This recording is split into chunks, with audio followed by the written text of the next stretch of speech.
My name is June Allen. I was born in South Wales on the Rhondda Valley, and it's a very little small coal mining town.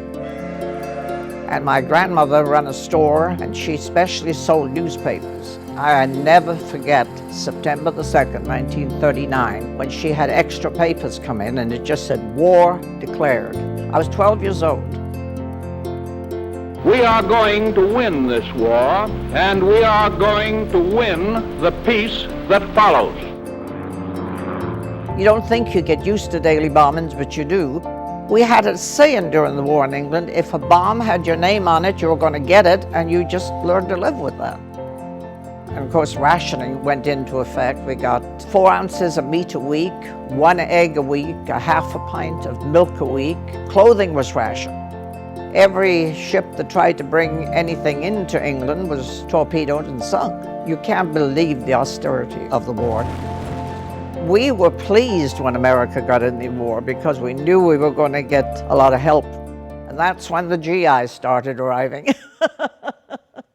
They had a hotel in the town. They had turned it over to the American Army, and it was the military police headquarters. And incidentally, keep an eye on the arcade dance hall. We've had a lot of trouble there lately. And when we used to go to the dances, of course, they always had the MPs at the dances, and that's where I met Arnie Boots. He was in the military police. He was on duty at the dance. And I married him on May the 24th, 1942, and all this time he was stationed in Cheltenham, England, where I lived. I mean, within 2 or 3 days after we married, he went to Torquay, where they got ready for D-Day. I turned the radio on that morning, and they said the Allied troops had invaded Normandy. Early Tuesday morning, paratroops were dropped from numerous aircraft on the northern tip of the Normandy Peninsula. The long-expected Anglo-American invasion appears to have begun. 6 weeks after D-Day before I got the first V-mail, and I have no earthly idea whether he was alive or dead. So I didn't see him from May the 26th, 2 days after we got married, until February the 10th, 1946. That's a long time. When I first heard about coming to America, of course, as a GI bride, we had to apply to come over here as immigrants. One evening, we all met, assembled in this auditorium. They said, we're going to all get on the buses and go to Southampton tomorrow, where you'll board the ship that's going to take you to America. I didn't know what to expect. I'd never been on a ship before. When I first saw the Queen Mary, it was so massive. The Queen Mary was so famous in England. We all screamed it was as famous as the King and Queen. Well, we boarded the ship, 1,800 brides and their children, in February 1946. I was 18, the Queen Mary was 10. Of course, there was Army personnel all over the ship, and they escorted each one of us. They were gracious, very good, and they made sure we got to our proper rooms. I was in room main deck 101, and I thought, my God, this is like being in a hotel. It just didn't occur to me that it was a ship.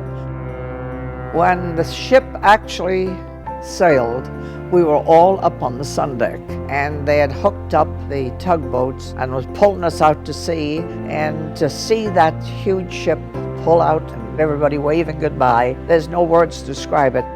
The time went very quickly because we visited with each other. We walked around the ship together. We played cards, we played bingo, we went to movies, and we had a daily newspaper called Wives Away. It had stories in there about every state in the United States. It told us different stories about the brides on board the ship.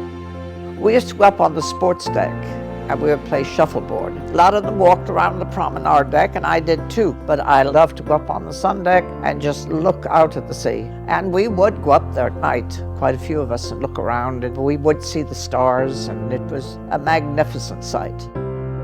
We passed these floating icebergs all the time, and you couldn't help but think of the Titanic.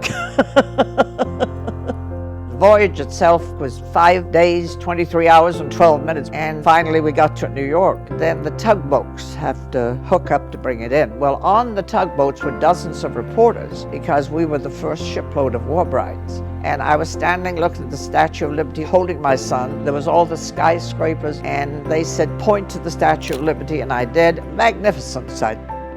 They had buses waiting for us, took us to an armory in New York, and that's where they had the husbands. Now, I married Arnie in '44. I'd never seen him out of uniform.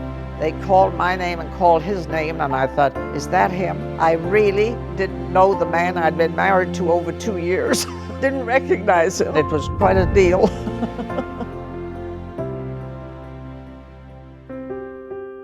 I've always been quite proud of the fact that I'm British and I was a war bride and came over on the Queen Mary. There are no words to describe how I feel being back on the Queen Mary. For the first time in 67 years, I literally got tears in my eyes. I just took my breath away. It was so beautiful. I love the Queen Mary. I feel that the Queen Mary has a soul. It's a living being. I feel at home here. My grandchildren wouldn't be here today if I hadn't sailed on the Queen Mary. And coming over on this ship is something I'll never forget. The Queen Mary will always live in my heart. It's always going to be part of my life. I love you, Queen Mary.